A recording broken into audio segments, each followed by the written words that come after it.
नमस्कार, web India news पे आपका स्वागत है। आज हम लोग उत्तर प्रदेश के भ्रमण पे हैं और यहाँ पे आपको खड्डा ब्लॉक के और इस चुनाव में एक नए प्रतिभाशाली और एक जिज्ञासु और एक अच्छे कैंडिडेट जो इस चीज़ को लेकर के उभर करके आए हुए हैं, जो हमारे देश के हित में बहुत अच्छे सोचते हैं और एक अच्छी पार्टी से हैं, जिनको आम आदमी पार्टी के नाम से जाना जाता है। और ये आम आदमी पार्टी हर चीज़ों में सहायक बनी है और आज दिल्ली में परचम लहरा रही है अपने कामों से। सर, सबसे पहले मैं आपको धन्यवाद देता हूं सर, इस पार्टी में एक अच्छे पार्टी में जुड़ने के लिए।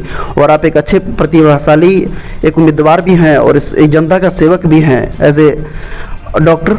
और दिन पहले जैसे बात कर रहा हूँ कि चुनावी रैली को लेकर के, सर चुनावी रैली में हिस्सादारी और भाग तो चल ही रही है, लेकिन आपका क्या योगदान है इस समाज को लेकर के, कि समाज को क्या लेकर के एजेंडा खड़े हुए हैं जो समाज में कुछ परिवर्तन करना चाहते हैं? इस परिवर्तन को लेकर के 2 या 3 ऐसे महत्वपूर्ण एजेंडा बताइए सर।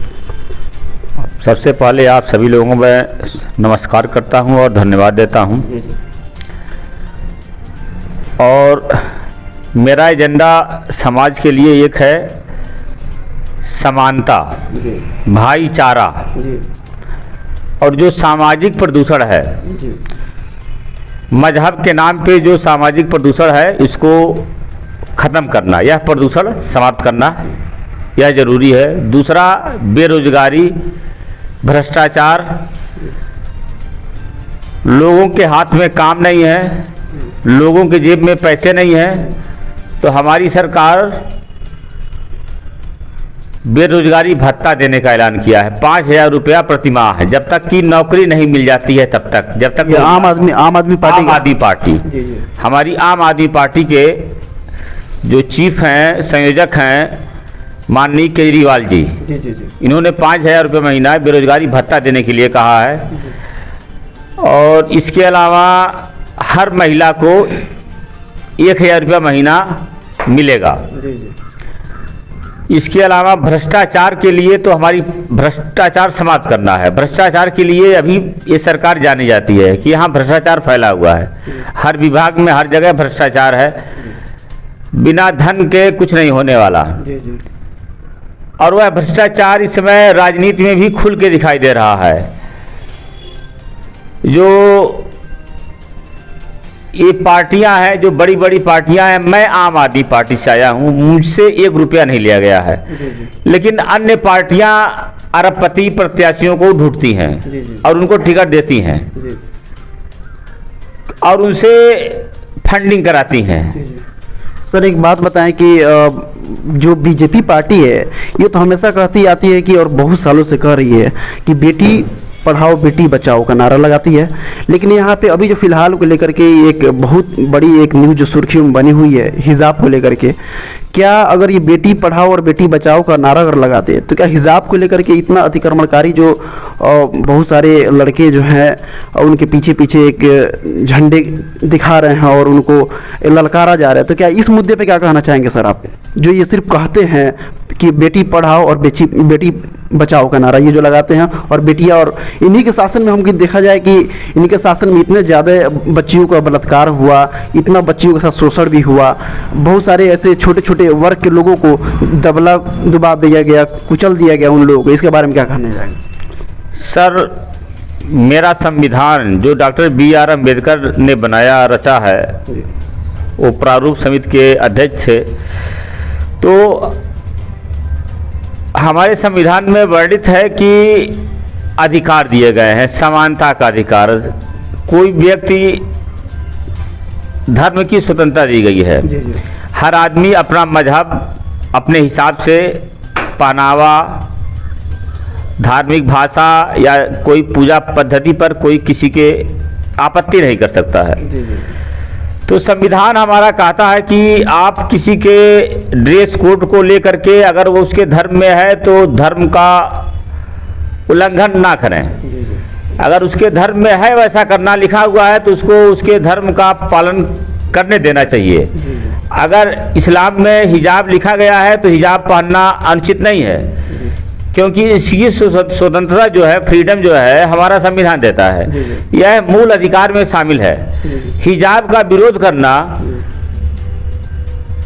संविधान का अपमान है। जी जी सर, और ये दूसरी बात कि ये जो बीजेपी सरकार हमेशा बोलती है कि हम लोग गोडसे को मानते हैं और ये महात्मा गांधी को नहीं मानते, इस पे आप क्या कहना चाहेंगे? क्या हमारा देश को स्वतंत्र कराने में क्या महात्मा गांधी का योगदान नहीं रहा? सर, महात्मा गांधी राष्ट्रपिता हैं जी जिनके नेतृत्व में देश आज़ाद हुआ और उनको सिर्फ भारत ही नहीं पूरा विश्व पूजता है, पूरा विश्व उनको सम्मान देता है।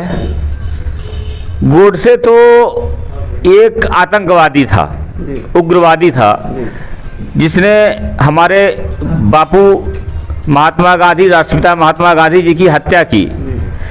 जो व्यक्ति गोडसे को हीरो बताता है उनके ऊपर देशद्रोह का मुकदमा दर्ज होना चाहिए। बिल्कुल बिल्कुल सर, बहुत बहुत धन्यवाद आपका। सर, ये जो चुनावी रैली है, जो आप इस चुनाव को लेकर के इस विधानसभा चुनाव में खड़े हुए हैं आप पार्टी से, तो क्या इसको कुछ ऐसा बदलाव के लिए लेकर चले हुए हैं क्या? कुछ ऐसा हम पब्लिसिटी करें जो लोगों के लिए मतलब एक लाभ साबित हो? मेरा यह एजेंडा है, सारे सरकारी संस्थान, थाना, तहसील, ब्लॉक, सरकारी अस्पताल भ्रष्टाचार मुक्त हो। कोई भी व्यक्ति अगर घूस ले रहा है तो उसके ऊपर तुरंत कार्रवाई होनी चाहिए।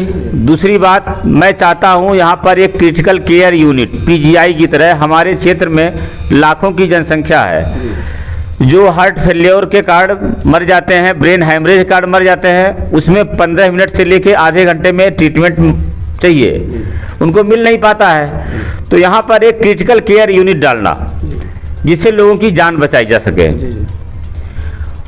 तथा मैं ये कहना चाहता हूँ कि जो कंपनियाँ दिल्ली, मुंबई, कोलकाता, बंगलौर में लगाई जाती हैं, मैं अपने पूंजीपतियों से यह कहूँगा कि वह कंपनियां वो खड्डा में लगाएं, हमारे क्षेत्र में लगाएं, क्योंकि हमारे यहाँ मजदूर है, हमारे यहाँ सस्ते मजदूर हैं, लोगों को दिल्ली जाना पड़ता है कमाने के लिए, रोजगार यहीं मिल जाएगा। हमारे यहाँ सस्ती ज़मीनें हैं, सारी सुविधा है। तो मैं लोगों को घर पे नौकरी दिलाना चाहता हूँ कि वो अपने घर से आए, नौकरी करें। तो मैं जो बड़े बड़े उद्योगपति हैं इनके पास जाऊँगा, इनसे निवेदन करूँगा कि यह हमारे क्षेत्र में अपनी कंपनियां, अपनी यूनिट लगाएं, जिससे यहाँ के लोगों को रोजगार मिल सके और इनको दिल्ली, बम्बई, कोलकाता, बंगलौर, पुणे ना जाना पड़े। सर, बहुत बहुत धन्यवाद आपको इस चैनल पे कुछ समय देने के लिए। मैं आपको बहुत बहुत धन्यवाद देता हूँ। और मैं सर बता दूँ कि एक केजरीवाल जो है, ये आप जो है उस चीज़ के संयोजक हैं, ये आप जो पार्टी है इसके संयोजक हैं। और हालांकि ये यूपीएससी वॉरियर्स थे और उस सिविल सेवा को छोड़ करके इनको राजनीति में उतरना पड़ा कि चूँकि कुछ देश में परिवर्तन किया जा सके।